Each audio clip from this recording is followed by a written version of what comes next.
ನಮಸ್ಕಾರ ಸ್ನೇಹಿತರೆ, ನಿಮಗೆಲ್ಲ ಮೋಹಿನಿ ಭಸ್ಮಾಸುರರ ಕತೆ ಗೊತ್ತೇ ಇರುತ್ತೆ. ಮೋಹಿನಿಯ ರೂಪದಲ್ಲಿ ವಿಷ್ಣು ಭಸ್ಮಾಸುರನನ್ನು ಸುಟ್ಟಿದ್ದು ನಮ್ಮ ಕರ್ನಾಟಕದಲ್ಲಿ, ಉತ್ತರ ಕನ್ನಡ ಜಿಲ್ಲೆಯ ಕುಮಟಾ ತಾಲೂಕಿನಲ್ಲಿರುವ ಯಾಣ ಪ್ರದೇಶದಲ್ಲಿ.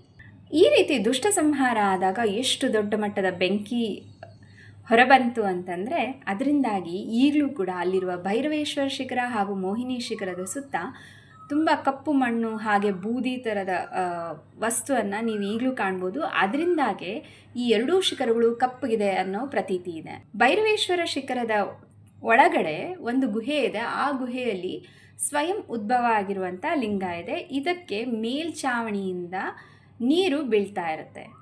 ಹಾಗೆ ಮೋಹಿನಿಯ ಶಿಖರದಲ್ಲಿ ಪಾರ್ವತಿ ದೇವಿಯನ್ನು ಪ್ರತಿಷ್ಠಾಪಿಸಿದ್ದಾರೆ. ಅಲ್ಲಿ ಸಹ ಪೂಜೆ ನಡೆಯುತ್ತೆ. ಈ ಭೈರವೇಶ್ವರ ಶಿಖರ 390 ಅಡಿಗಳಷ್ಟು ಎತ್ತರ ಇದ್ದರೆ, ಮೋಹಿನಿ ಶಿಖರ ಸುಮಾರು 300 ಅಡಿಗಳಷ್ಟು ಎತ್ತರ ಇದೆ.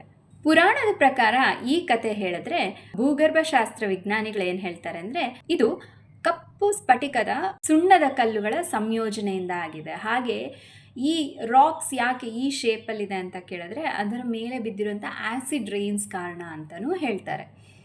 ಈ ಜಾಗಕ್ಕೆ ಪ್ರೇಕ್ಷಣೀಯವಾಗಿ ಟ್ರೆಕ್ಕಿಂಗ್ ಮಾಡಲಿಕ್ಕೆ ಕೂಡ ಒಳ್ಳೆಯ ಸ್ಥಳ ಆಗಿದೆ. ಹಾಗಾಗಿ ತುಂಬ ಜನ ಇಲ್ಲಿಗೆ ಬಂದು ಹೋಗ್ತಿರ್ತಾರೆ. ಸಾಧ್ಯವಾದರೆ ನೀವು ಒಂದ್ಸಲ ಭೇಟಿ ಕೊಡಿ.